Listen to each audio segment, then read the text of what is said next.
From Korea to Germany. From Alaska to Puerto Rico. All over the world, the United States Army is on the alert to defend our country, you, the American people, against aggression. This is the big picture. An official television report to the nation from the United States Army. Now, to show you part of the big picture, here is Sergeant Stuart Queen. In Korea, the aggressor's challenge was met and turned back by the united forces of the world's free nations. Yet, in the backwash of war, there always remains a second challenge. The thousands of orphans, the millions of homeless, the countless villages and cities ravaged and almost completely destroyed.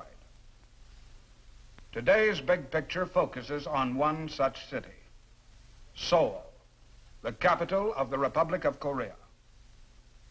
It is the story of a city twice the parade ground of communist troops, 4 times a battlefield. The rebirth of Seoul is also the story of man's enduring will to triumph in the face of the greatest adversity.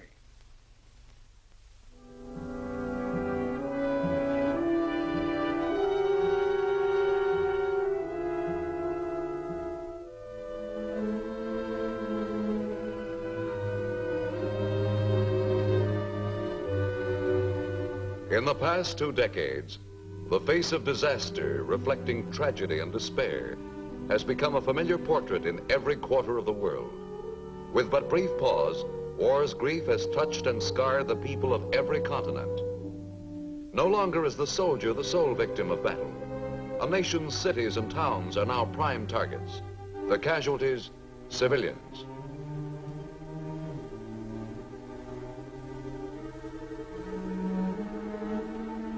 Despite the repeated experience of the miseries of war, mankind has learned neither to maintain peace nor to accept callously those who suffer most.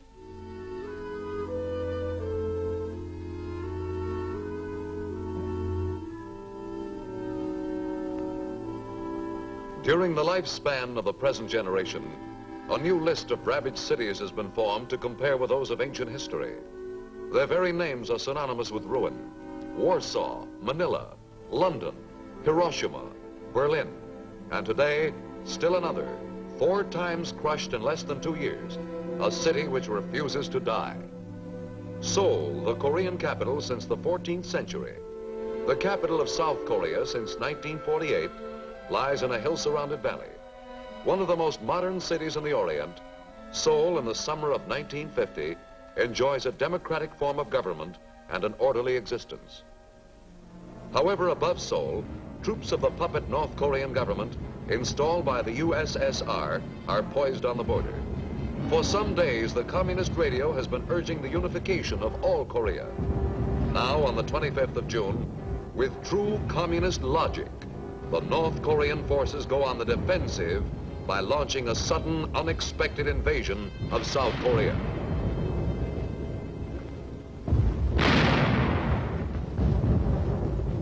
Seoul's 1.5 million citizens are caught unprepared, but they are not ignorant of what they may expect. Half a world away at Lake Success, New York, the United States immediately requests an emergency meeting of the United Nations Security Council. When the aggressors fail to heed the Council's appeal, the United States announces that air and sea forces are being ordered to assist South Korea. Then, by a vote of 7 to 1, the Security Council votes to supply the besieged Republic of Korea with whatever armed might is needed to turn back the attack.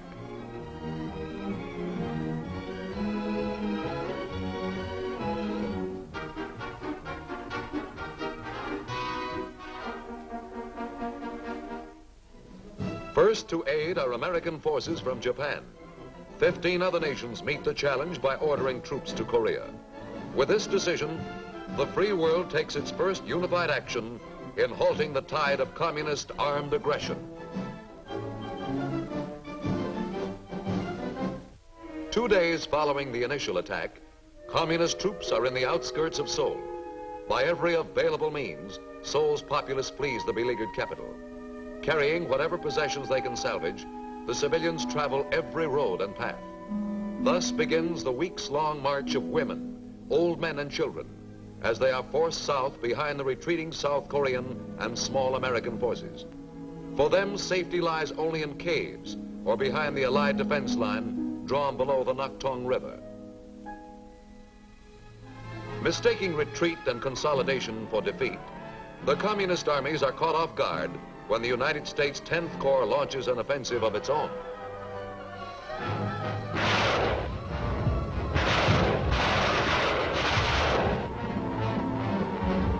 At Incheon, Seoul's seaport, an amphibious landing is made, cutting behind the North Korean troops battling to break through at Busan.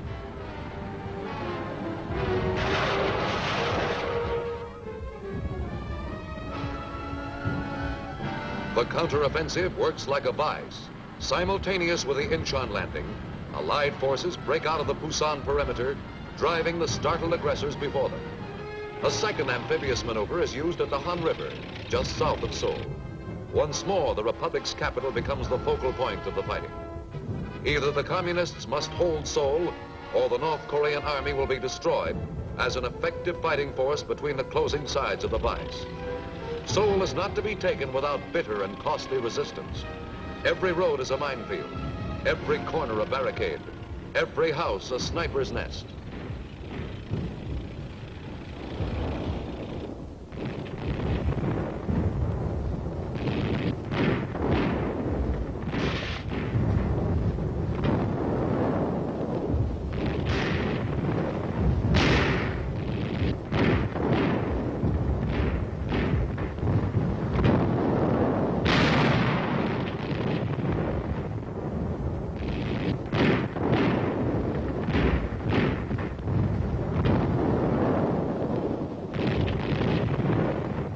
Less than 11 days after the start of the counteroffensive, Seoul is restored to its rightful inhabitants.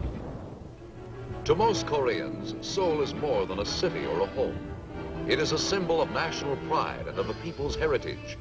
Even before the sound of fighting dies, the first refugees reappear. Few return to find their homes as they left them. The communist troops have lived off the land, sacking, pillaging, raping the city during their brief stay.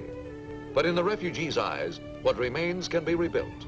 Life can be resumed once more where it was so harshly interrupted.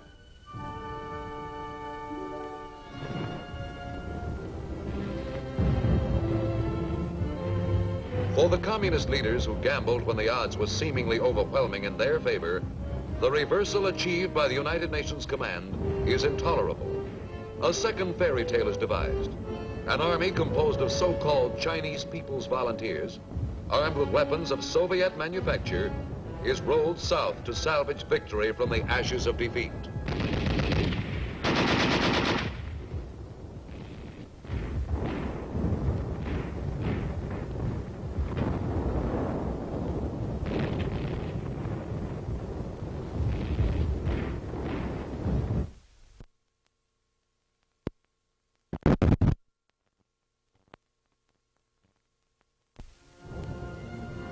For the men who fought their way to the Manchurian border at great cost in blood and in life, the massive offensive launched by the Chinese communists comes as a cruel shock. The scores of mountains and valleys fought for and captured return too easily to the enemy as the Allied forces make their bitter withdrawal. In the face of the greatest hardships, examples of great bravery and fortitude are many. The escape of the United Nations units from the trap at the Chongjin Reservoir ranks with the finest maneuvers in military annals. Under constant pressure from overwhelming numbers, the Allied troops fight south back from Pyongyang, from Munsan to Seoul and beyond. Again, battered Seoul becomes the scene of a mass exodus. Those who began the long task of rebuilding their city see their efforts wasted, their work destroyed. To most, the routes from the city are now familiar. The number of refugees is smaller this second time. The number of those who will return, smaller still.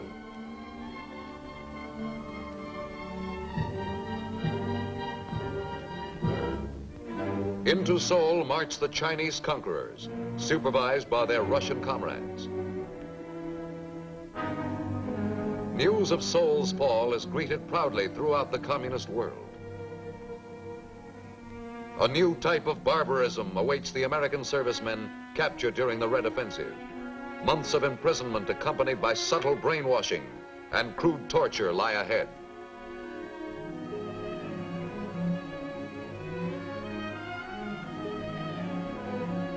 Many will not survive the forced winter marches to the prison compounds north of Seoul.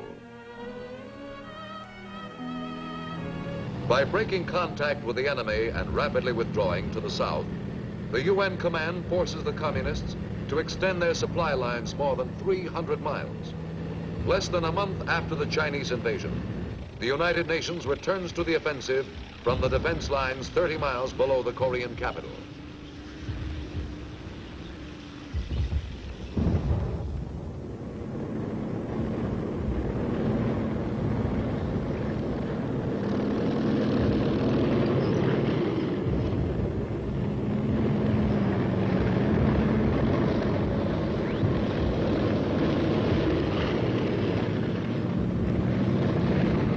Although the communists have twice gained the advantage through sneak attacks, time and world opinion are on the side of the United Nations command. From the free world, a steady stream of arms and men has poured into South Korea. The new UN drive is power-packed.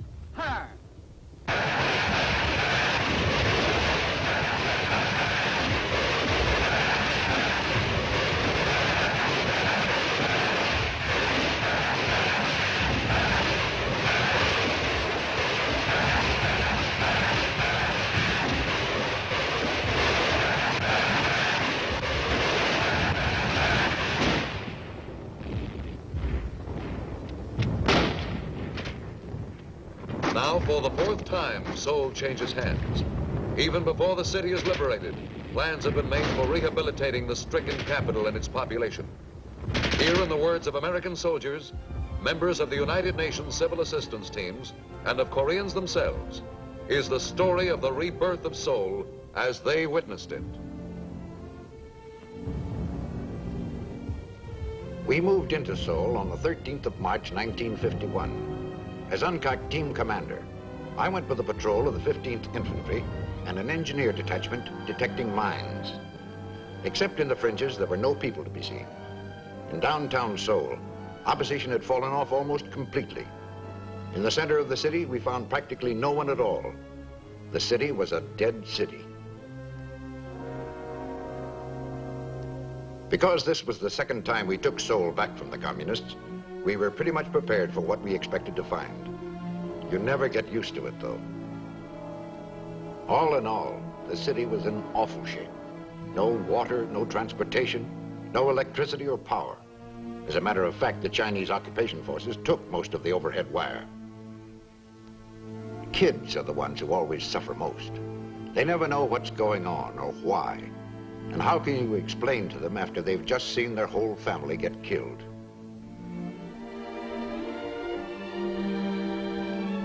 Seoul was in very bad shape as far as food was concerned. There just wasn't any. The communists who professed to be representative of the working people, of the farmers, seemed to take advantage of them. They live off the land, taking their food, not giving them medical treatment.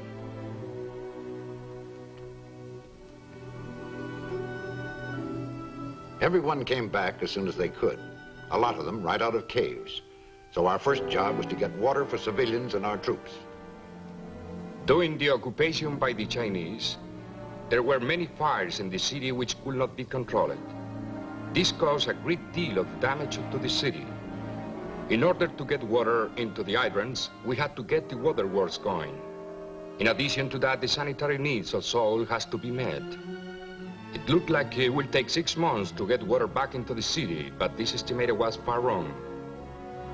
With much hard work and cooperation between the American Army, the Korean government, and UNCAC, within 30 days, we were able to produce enough water to be used by all the units within the city.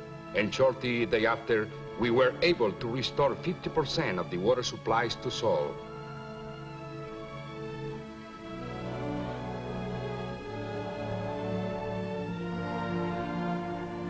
On the third day after our entry into the city, UNCAC started to move truckloads of rice into the city for distribution to the people. Because for the average civilian, the average Korean, it was worth his life to find even a handful of rice. Even though the city was placed off bounds to civilians, except farmers who needed to get their fields planted, civilians managed to come home. So it was our job to feed them before they starved. The trucks with food rolled into the city day and night, fighting against time.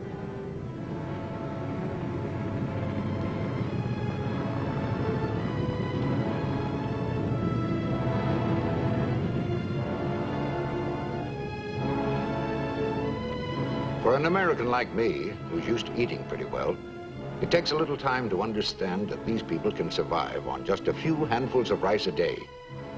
But that's all it is, survival. We couldn't make up for a couple of years of war overnight for these people, but we made a good start. Rice was just the beginning of a long term of relief distribution. We followed up as fast as possible with milk and clothing and other food. The Korean farmer we came across is the backbone of Korea. Despite the devastation, the number of moves he had to make with his family, which he had to or be killed, the farmers were back in their fields even before the fighting was over. These farmers are doing a lot to help relieve the burden of feeding the people who live in the city.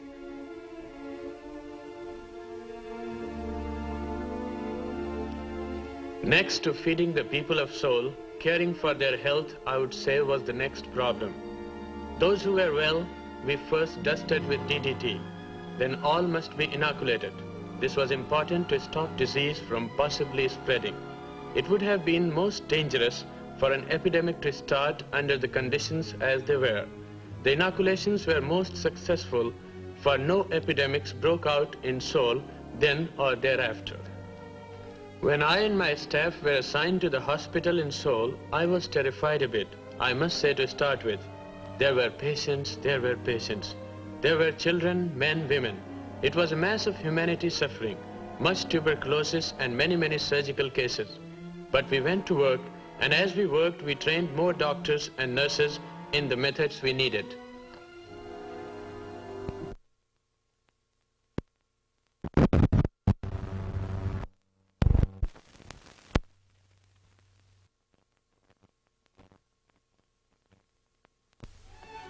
Mostly the dangerous cases were burned cases from napalm bombs and all sorts of other bombs and gunshot cases.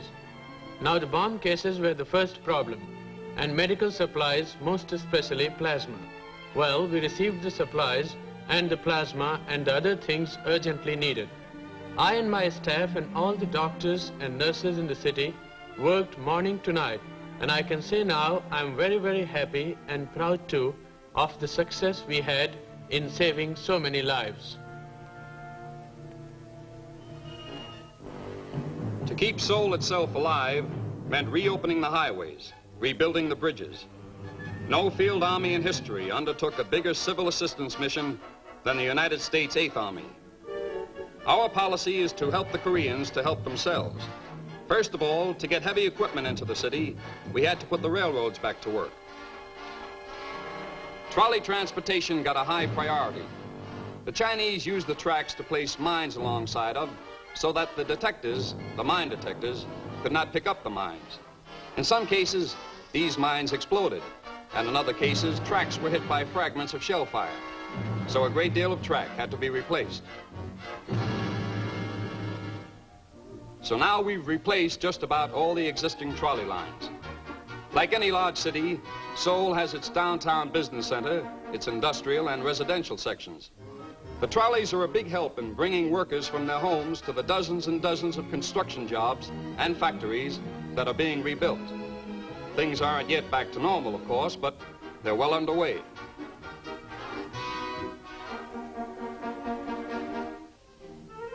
Most of us figure Seoul is one of the cleanest cities in the Orient.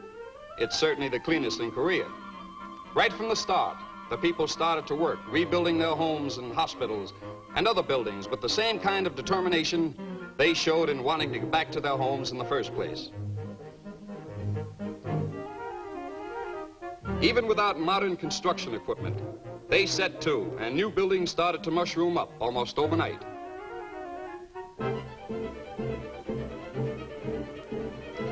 years before the war, Seoul developed into a good-sized industrial city. But the various bombings of the city completely destroyed the power plants. To get heavy and light industry back on its feet, we had to restore the power plants. Army technicians went to work to repair what was salvaged, and missing parts came from Japan. Now power is going out fast where it's needed most. It's the job of the Civil Assistance Commission to encourage industry back into operation as quickly as possible. By this, we mean that we assist these people in the reconstruction of their plants and in supplying them with the necessary material. That is, the crude material which can be used for manufacturing purposes. Raw materials are the #1 priority in the problem of production. In this particular factory, about half the cotton comes from the United States, the other half from Korean sources. As well as turning out needed products, rehabilitating Seoul's industry means more jobs for the city's population. With our colleges and universities, Seoul is the educational capital of Korea. As a people, we Koreans put high value on education. Rebuilding and expanding the school system is one of our chief aims.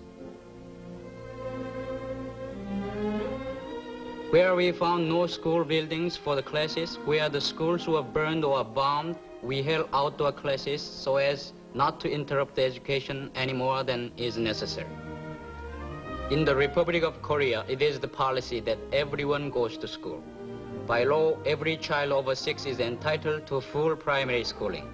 But we can now take only 3/4 of these children. Poverty prevents some parents from sending their children. In other places, there are no schools. But we are educating more children every day. Some children, the orphans, are less fortunate.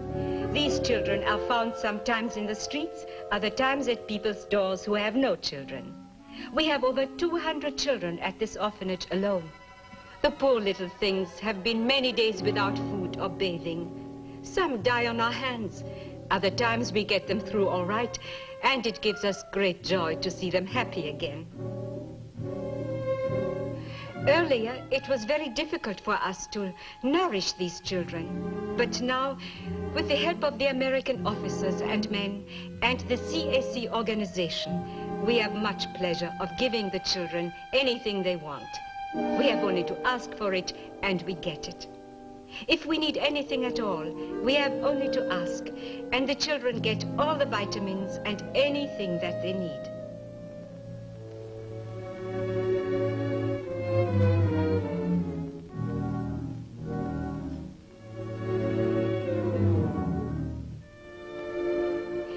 We are making the best efforts to make the children good citizens.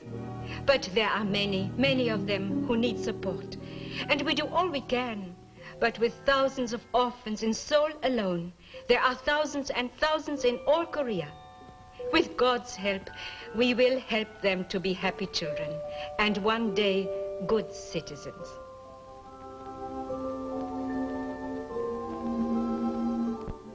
With the same unity and forcefulness with which it met the challenge of communist aggression, the free world responded to the needs of the Korean people.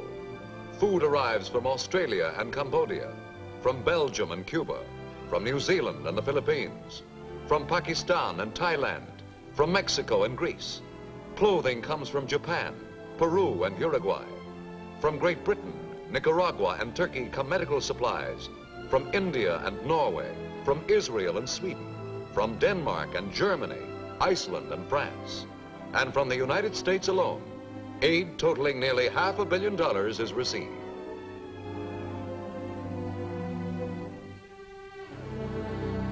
The list of public and private organizations, churches and veterans groups, private citizens and charities which have come to the aid of these victims of war is equally long. To have done less, to have failed the Korean people in this their second hour of need, would have been to allow defeat by neglect, where defeat by aggression was so determinedly denied.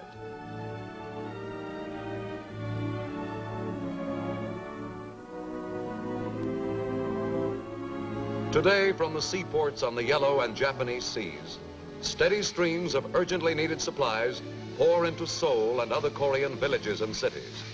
The tools and machines of industry, the fertilizer and equipment needed to restore the land to fertility.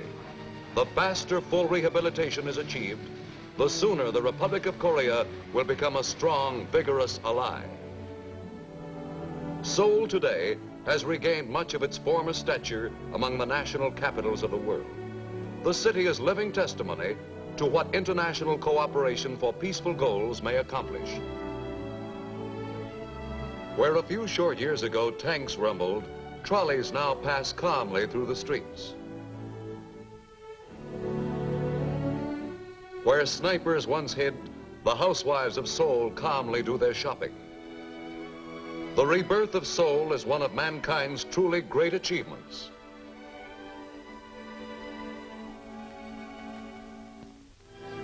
Yet the task of reviving Korea completely, or even of Seoul alone, is still far short of completion. More than 1 million homeless people remain. Nearly 100,000 orphans must be cared for. A livable future must be provided for them.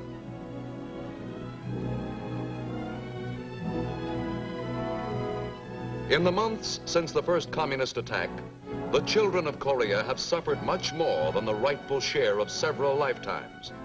All have met disaster as participants, not as spectators.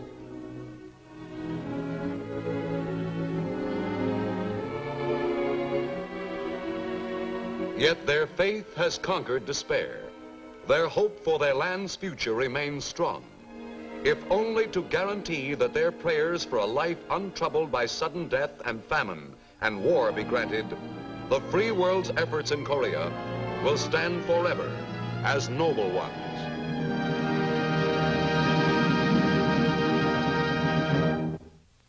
With other free members of the United Nations, the United States met the communist attack in Korea with bravery and sacrifice. Today, Americans individually and through our government are responding to the needs of the people of South Korea with generosity and compassion. Now this is Sergeant Stuart Queen, inviting you to be with us again next week, when we will present another look at the big picture. The Big Picture is a weekly television report to the nation on the activities of the Army at home and overseas. Produced by the Signal Corps Pictorial Center. Presented by the U.S. Army in cooperation with this station. You can be an important part of the big picture. You can proudly serve with the best equipped, the best trained, the best fighting team in the world today, the United States Army.